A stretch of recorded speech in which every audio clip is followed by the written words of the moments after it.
20 மசோதாக்களும் குடியரசுத் தலைவருக்கு அனுப்பப்பட்டிருப்பதாகவும் 8 மசோதாக்கள் ஒன்றிய அரசுக்கு அனுப்பப்பட்டிருப்பதாகவும் அவர் விளக்கமளித்திருக்கிறார்.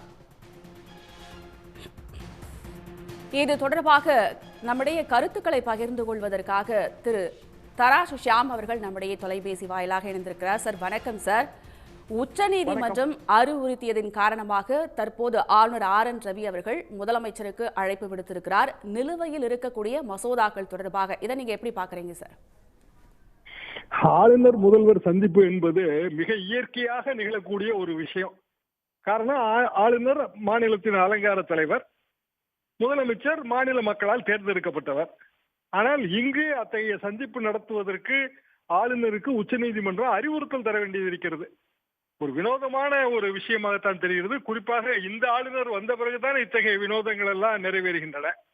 சரி, இந்த சந்திப்பால் ஏதாவது பயன் விளையுமா என்றால், ஆளுநர் தான் பிடித்த முயலுக்கு 3 கால் என்று சொல்பவர்.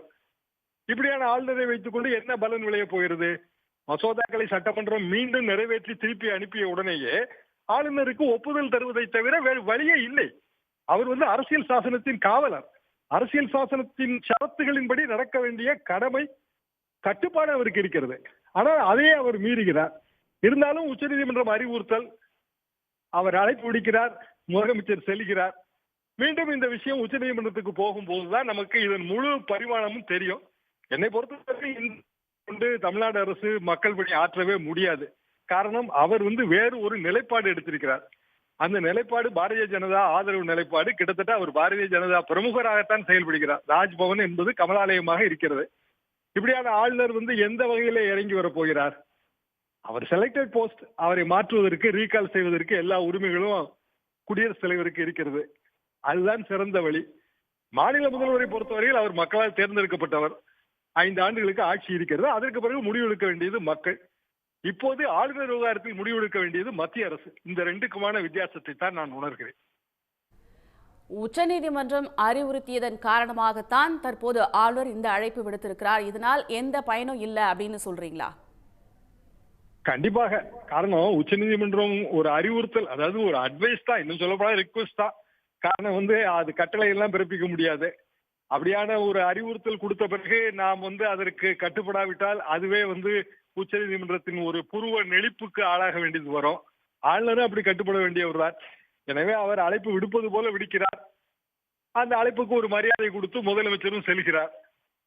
இருவரும் பேச்சுவார்த்தையிலே என்ன முடிவு? இது மாநில ஆளுநரும் மாநில முதல்வரும் என்ன பேச்சுவார்த்தை நடத்த வேண்டியது இருக்கிறது? நீங்க கேரளாவிலே ஒரு கவர்னர்ஸ் கேப், அதாவது கவர்னரின் தொப்பி என்று ஒரு நாடகம். அந்த நாடகம் 1800களில் எழுதப்பட்ட ஒரு நாடகம். தலைப்பு தான் இது. அதாவது ஒரு கவர்னர் இருப்பாரு. அவர் அவர் தொப்பியை பொது இடத்துல வச்சு எல்லாரும் அதுக்கு வணக்கம் செலுத்திட்டு போகணும்னு சொல்வாரு. இதை வைத்த ஒரு பகடி. அதை ஒரு நாடக அகாடமி, ஒரு கேரள நடிகர்களின் ஒரு பெரிய நாடக நடிகர்களின் சங்கம், அது அது அந்த நாடகத்தை அரங்கேற்றுகிறது. ஆரிஃப் முகமது கான் கவர்னர் என்று சொல்கிறார்கள் என்றால், இது எனது தொப்பியைத்தான் இவர்கள் கிண்டல் செய்கிறார்கள், இதற்கு தடை விதிக்க வேண்டும், இது அரசியல் சாசனப்படி நியமிக்கப்பட்ட பதவிகளுக்கு அவமானம் என்று சொல்லி அதற்கு ஒரு மேஜிஸ்ட்ரேட் தடையை வைத்திருக்கிறார். அது குறித்த வழக்கு இன்றைக்கு வருகிறது. இப்படியாக ஆளுநர்கள் இருக்கிறார்கள். இது சிக்கலே இதுதான். ஆளுநரும் மாநில அரசும் இணைந்து பணியாற்ற வேண்டும். எதற்காக? மக்கள் நலனுக்காக. ஆனால் ஆளுநர் அப்படி நினைப்பது இல்லை. மத்திய அரசின் கட்டளைக்கு இணங்கத்தான் செயல்பட வேண்டும். மத்திய அரசே தாங்கள் ஆளுநர்கள் அல்ல, ஆள வந்தார்கள் என்று நினைக்கும் போதுதான் இத்தகைய சிக்கல்கள் வருகின்றன. என்னை கேட்டால் ஆளுநர் பதவி தேவையில்லை. இருந்தாலும் நமது அரசியல் சாசனத்திலே இருக்கிறது. அது வரைக்கும் ஆளுநர்கள் அடக்கி வாசித்தால் எல்லோருக்கும் நல்லது. அதே போல ஊழல் புகாரில் சிக்கி இருக்கக்கூடிய KC வீரமணி, C விஜயபாஸ்கர் மீதான கோப்புக்கு அவர்கள் அது முறையான விசாரணைக்கு அனுமதி அளிக்க வேண்டும் அப்படின்ற ஒரு கோரிக்கையும் முன் வச்சிருக்காங்க. இதுக்கு ஆளுநர் அனுமதி கொடுப்பார்னு எதிர்பார்க்கலாமா? ஆளுநர் அனுமதி கொடுக்க வேண்டும். அதாவது இது கிரிமினல் ப்ராசிக்யூஷன் சாங்ஷன், அவ்வளவுதான். 1/4/1995 ஜெயலலிதாவுக்கு எதிராக அன்றைய ஆளுநர் செல்லாரெட்டி அவர்கள் இப்படியான ஒரு சாங்ஷன் கொடுத்திருக்கிறார். இதுல ஒரு ஆதாரங்களை ஆராய வேண்டிய கடமையோ அல்லது ஆவணங்களை சரிபார்க்க வேண்டிய அவசியமோ ஆளுநருக்கு கிடையாது. காரணம், அத்தகைய சட்டத்துறை அவரிடம் கிடையாது. அவரை பொறுத்தவரையிலே அந்த முதல் கட்ட பார்வை, அந்த கடிதமோ அல்லது வேண்டுகோளோ ஏதோ ஒன்று அரசிடமிருந்து வரும்போது அந்த முதல் கட்ட பார்வையிலேயே அவர் அதற்கு ஒப்புதல் தர வேண்டும். ஆனால் அதை விடுத்து அவர் அதில் இருக்கிற சட்ட நுணுக்கங்களை எல்லாம் கூறி ஒப்புதல் அளிக்காமல் தாமதப்படுத்துகிறார். தாமதமான நீதி மறுக்கப்பட்ட நீதிக்கு சமம்.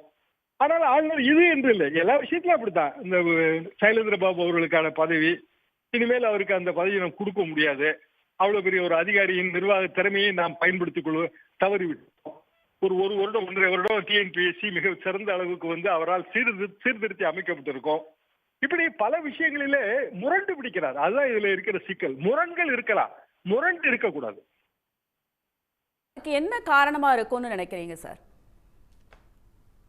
இவர் வந்ததிலிருந்தே அப்படிதான் இருக்கிறார். இவர் வருவதற்கு முன்பே இவர்தான் போராடுகிறார்கள் என்று சொன்ன உடனே இந்த நாகாலாந்து மாநிலத்திலிருந்து வெளிவருகிற பத்திரிகைகள், பல்வேறு பேட்டிகள் இதையெல்லாம் பார்த்த போதே இவர் இப்படித்தான் நடந்து கொள்வார் என்றே நாங்கள் எல்லாம் சொன்னோம்.